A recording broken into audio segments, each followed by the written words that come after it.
องค์การกระแดงแห่งชาติลาวได้จัดพิธีเฉลิมฉลองวันปฐมพยาบาลโลกประจำปี 2025 ขึ้นภายใต้หัวข้อการปฐมพยาบาลและการเปลี่ยนแปลงดินฟ้าอากาศพิธีดังกล่าวได้จัดขึ้นในวันที่24 ตุลาคม 2025 ที่โรงเรียนสีคำพัฒนาโดยการเข้าร่วมของทานคำลาวันจันทราวันประธานองค์การกระแดงแห่งชาติลาว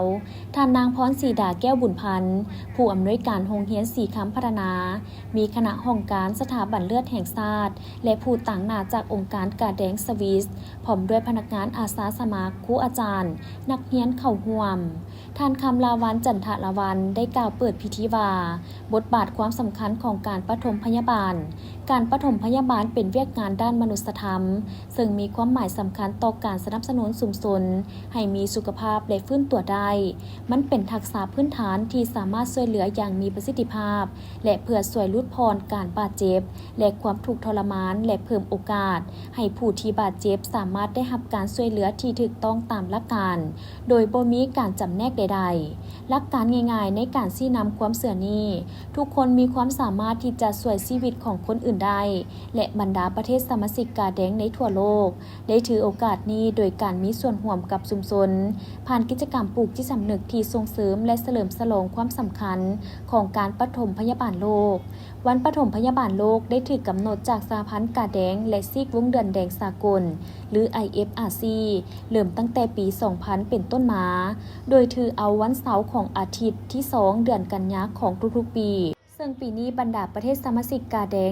192ประเทศในทั่วโลกได้จัดตั้งการเฉลิมฉลองด้วยการสาธิตการเผยแพร่วิธีการปฐมพยาบาลให้แก่ชุมชนก็คือสถานที่การเรียนการสอนโรงจักรโรงงานและสถานที่ต่างๆซึ่งคำขวัญวันปฐมพยาบาลโลก WFAD 2025จะเน้นใส่หัวข้อการปฐมพยาบาลและการเปลี่ยนแปลงดินฟ้าอากาศเวียกงานปฐมพยาบาลแม่นหนึ่งใน9เวียกงานต้นต่อขององค์การกระแดงแห่งชาติลาวเป็นเวียกงานมนุษยธรรมที่องค์การกระแดงแห่งชาติลาวได้จัดตั้งปฏิบัติผ่านมาเริ่มแต่ปี 1977 ได้มีการร่วมมือกับองค์การกระแดงสากลสร้างเอกสารคู่มือปฐมพยาบาลคู่มือการฝึกอบรมการปฐมพยาบาลขั้นพื้นฐานได้สร้างครูฝึกขั้นแขวงกวมเอาทุกแขวงในทั่วประเทศมาฮอดปัจจุบันได้จัดตั้งการฝึกอบรมให้อาสาสมัครสาวหนุ่มครูอาจารย์นักเรียนนักศึกษาและสถาบันต่างๆและยังจะได้มีการฝึกอบรมให้หลายกว่าเก่าทั้งมีคุณภาพประสิทธิภาพให้กว้างขวางออกไปเรื่อยๆข้าพเจ้าชื่อดร.สุรณีจันทร์ศรีหัวหน้าแผนกส่งเสริมสุขภาพชุมชนขององค์การกระแดงแห่งชาติลาวเนาะและจุดประสงค์มื้อนี้แม่นพวกเฮามาเฉลิมฉลองวันปฐมพยาบาลโลกซึ่งในหัวข้อว่าการปฐมพยาบาลและการเปลี่ยนแปลงดินฟ้าอากาศและอยู่ในนี้แม่นพวกเฮาจุดประสงค์มาเฉลิมฉลองแม่นอยากให้ทั้งน้องนักเรียนครูอาจารย์ต่างๆเนาะให้ได้เข้าใจและเรียนรู้ถึงการปฐมพยาบาลว่ามันมีความสำคัญแนวใดโดยเฉพาะปัจจุบันนี้นะว่าเรื่องการเปลี่ยนแปลงดินฟ้าอากาศเนาะจะมี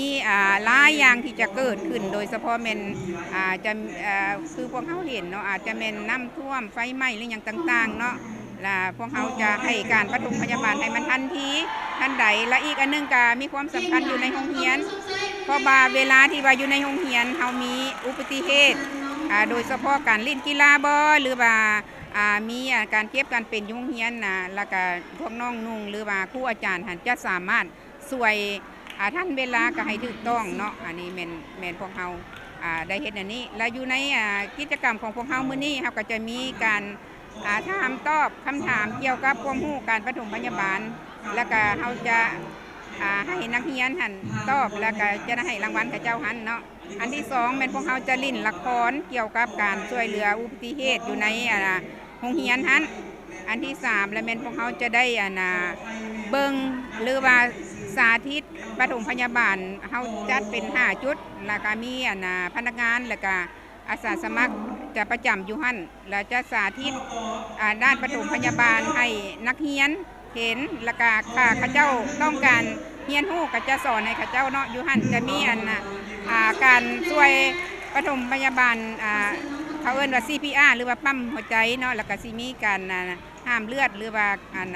ขาหักแขนหักอย่างอื่นๆเนาะที่ว่าพวกเราได้ให้หันเนาะแล้วเขาก็สิได้มีการส้มบังแสดง รูปภาพที่ว่าพวกเขาได้ปฏิบัติผ่านมานั่นเนาะนอกจากนี้ประธานองค์การกระแดงแห่งชาติลาวยังได้เรียกร้องให้สังคมจงได้พร้อมกันประกอบส่วนในเวียกงานฝึกอบรมปฐมพยาบาลอย่างตั้งหน้าให้เชื่อว่าทุกคนมีความสามารถที่จะช่วยชีวิตของคนอื่นได้สบายดี น้องเอกมีชื่อว่าสุธิดาวิภวงศ์ษามาจากม .7 โรงเรียนศรีคำพัฒนา ส่วนข้าพเจ้าเองชื่อท้าวพรสวรรค์ขันธวงศ์มาจากห้องม .7 เรียนโรงเรียน4คำพัฒนาโดยก่อนอื่นน้องก็อยากขอบใจทางองค์การกระแดงแห่งชาติลาวเนาะที่ว่าได้เข้ามาเผยแพร่แล้วก็แชร์ความรู้วิธีการรับมือปฐมพยาบาลเบื้องต้นให้กับนักเรียนและกับครูอาจารย์แน่นอนว่าน้องๆในครูอาจารย์จะได้นำมาใช้ในโรงเรียนแน่นอนเวลาเกิดอุบัติเหตุมีกีฬาและก็หลายๆอย่างโดยแล้วก็พวกน้องรู้สึกดีใจหลายที่ว่าเป็นโรงเรียนที่ว่าได้ถูกมาเผยแพร่ในมื้อนี้ซึ่งได้ความรู้เกี่ยวกับการปฐมพยาบาลข้างน้ำมิตรบ่ว่าจะเป็นอุปกรณ์อย่างต่างๆเพื่อมาปฐมพยาบาลอย่างเช่นการหยุดเลือดการห้ามพิษงูการเวลาหัวใจหยุดโดยใช้การปั๊มหัวใจ CPR โดยน้องก็อยากเชิญทุกคนเนาะมาเรียนรู้วิธีการปฐมพยาบาลเบื้องต้นเพราะว่ามันมีความสำคัญหลายเนาะในชีวิตเราเพราะว่าอุบัติเหตุบ่ฮู้ว่าจะเกิดตอนใดเวลาใดเลยแน่นอนว่ามันสำคัญหลายเวลาเราเห็นผู้บาดเจ็บแน่นอนว่าเรามีความรู้ความสามารถหรือว่ามีพื้นฐานในด้านนี้เราก็สามารถช่วยผู้บาดเจ็บให้แบบว่า